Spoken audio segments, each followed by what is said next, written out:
Three, two, one. Good morning. This is Dr. John Bennett, or good afternoon, televising from Miami Beach. We have another in a series of microneurosurgery with Umit Eroglu. This is the third episode, and I'll introduce the moderator to kind of run the show. Good day, Murat. It's all yours. Good day, Mr. Bennett. Today, I'm Dr. Murat Zaimoğlu. I work in Ankara University with Dr. Umit Eroglu. He's especially working in minimal invasive surgery, neurosurgery field. Today, he will be presenting craniopharyngioma cases, and he will share his valuable experience with us. Good day, Dr. Umit. How are you? Thank you. Good to see you, Murat. How are you? Fine, thank you. Now, I think we could start our presentation. Yeah. Hello, everyone. My name is Dr. Umit Eroglu, and I work as a neurosurgeon at Ankara University. Today, we will be presenting the third part of microneurosurgery series. In this session, I will talk about craniopharyngioma surgery using the minimally invasive superorbital keyhole approach, as well as the critical steps involved in this technique. As you may recall from previous presentation, I have been using this approach for almost all suitable patients over the past 10 years. We have conducted numerous academic studies and even prepared one video atlas you can see now.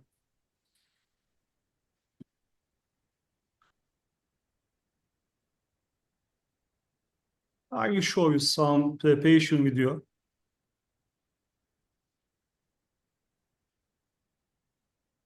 Before surgery, we avoid giving fluids to the patients and administer steroids at a dose of 1 milligram for kilograms.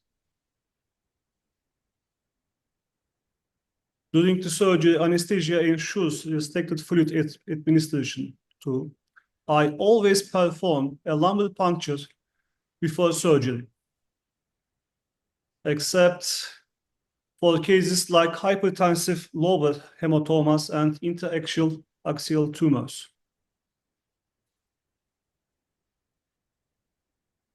This puncture, this procedure creates additional space in the anatomical corridor between the frontal dura and frontal lobe.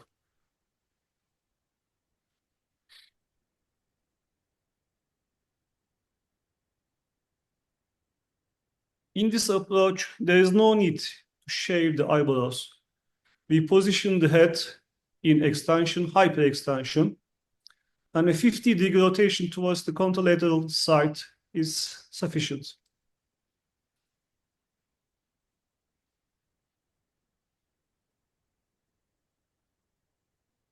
This way, we create an extra space between the frontal lobe and the dura.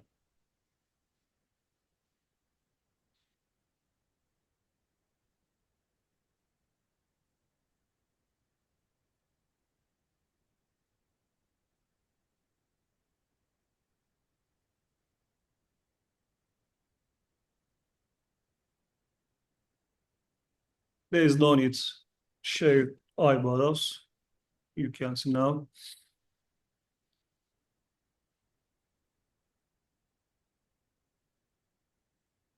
As you can see, I marked the superorbital notch via palpation. The incision should remain lateral to this notch.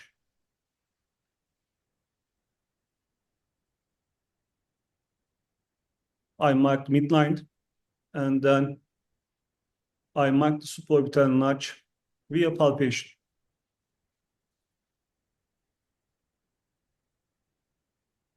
Now I found it. Yes, and I marked it. Dr. Umit, do you make skin incision just on the eyebrow or a little bit upper from the eyebrow? Just I prefer transiliar inside transiliar, yes. the eyebrow, yes. A single burr hole is sufficient for the craniotomy. If the frontal sinus is opened, it can later be closed with a fat pad and periosteum and cranioplasty.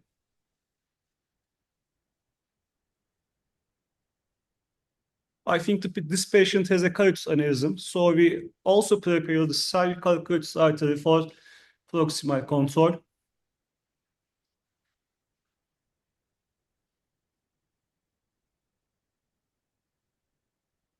One burr hole is enough for craniotomy, is okay for craniotomy. After sterile draping, we proceed with the surgery.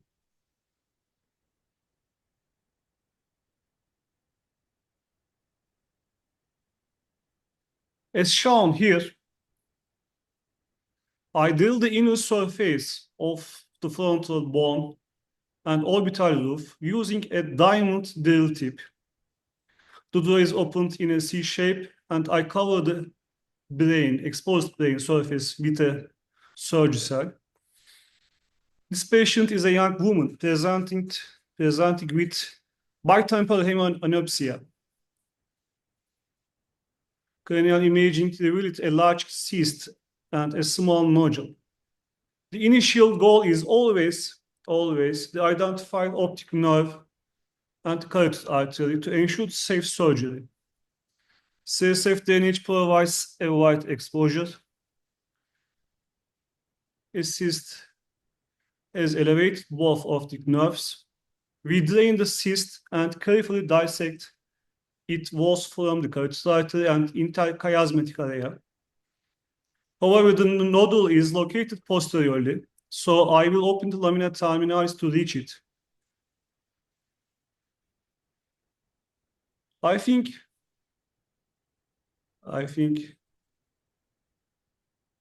this image is magnificent for the demonstrating to extent of exposure achieved with the superorbital notch. You can see we don't use any retractor. And we can see both optic nerve, both carotid artery, lamina terminalis, and chiasm. It's very impressive that you can see so much from that little Yeah. opening. And yes, and you can see the nodule. Blunt and sharp dissection I often use for this type of tumors.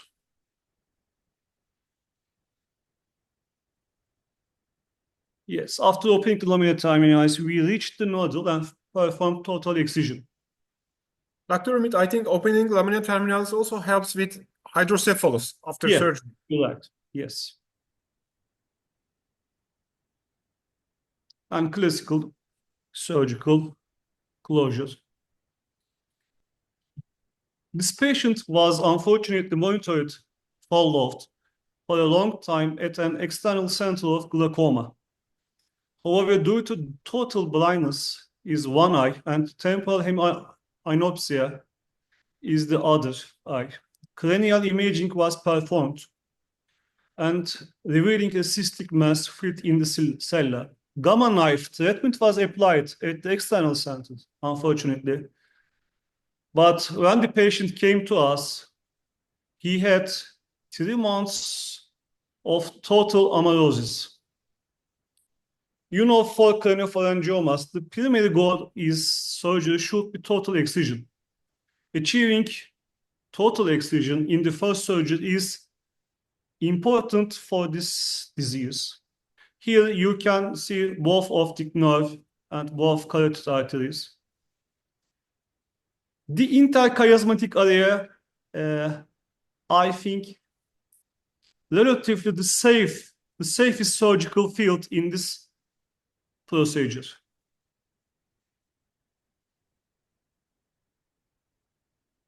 The tumor adheres tightly to the optic nerve due to period gamma knife treatment, making dissection challenging, really challenging. However, since the patient already had a long-standing total amaurosis, I was able to perform the surgery with more confidence because the optic nerve doesn't work.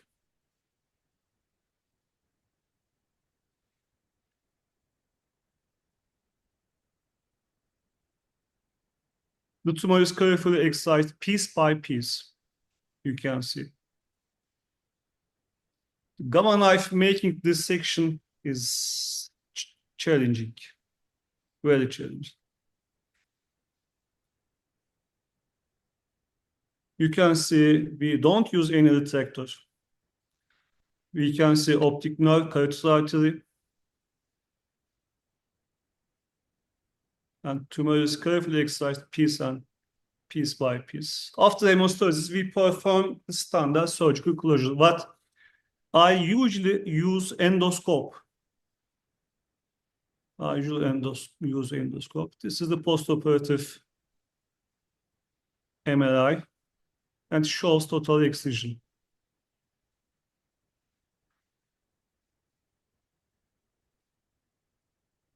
I think this is a pediatric case. Yes, there is no age limitation for this approach. This patient is an infant under 1 year, I think, who had previously undergone 2 surgeries, 2 classical perineal surgeries, but external center. However, the cyst continued to grow. So the case was referred to me. We decided to place a T-tube in a cyst. The infants, the inner frontal bone and orbital roof are drilled as well, like the adults. But since frontal sinus pneumatization is not complete, so the frontal sinus is typically not opened.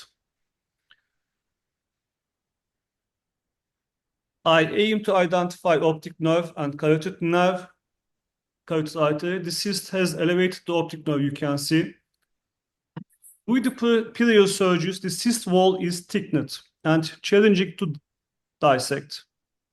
The interchiasmatic area, I told before, remains the safest surgical field.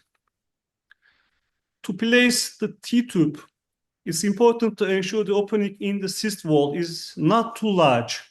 Otherwise, the tube may become dislodged.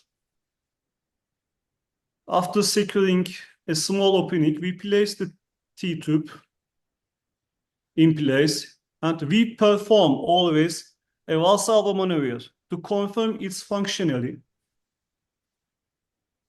In this case, the tube is functioning properly.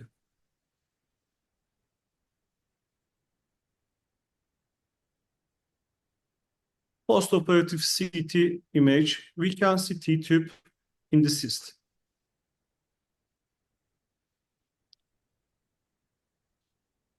Lastly, I would like to extend my gratitude to Neurosurgical TV and Dr. Bennett for their support of microneurosurgery. This case series is, I think, is important for superorbital microneurosurgery surgeons. Thank you. Thank you, Dr. Umit, and Dr. John Bennett. Thank you also for supporting these interesting topics. I think this really gives valuable insight for young neurosurgeons also and the professionals in the field to achieve such complex cases from such small openings, like minimal invasive openings. 2-3 centimeters of bone is removed. Dr. John? I'm sorry. We want to say something because the presentation is over.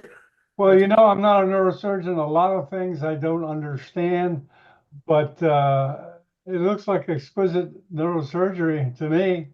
And I'm just thankful that I live at a time when technology has increased so much that I can watch someone do neurosurgery from my room, essentially. I'm just wondering, I'm just marveling at the progress that we're making in medicine. And I think now is the best time ever to be in medicine. There's so much happening, as Dr.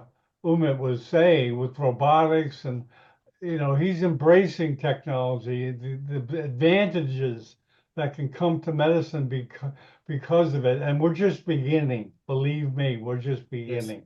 Yes. So any panelists want to make a remark or a comment or ask a question? Don't be afraid.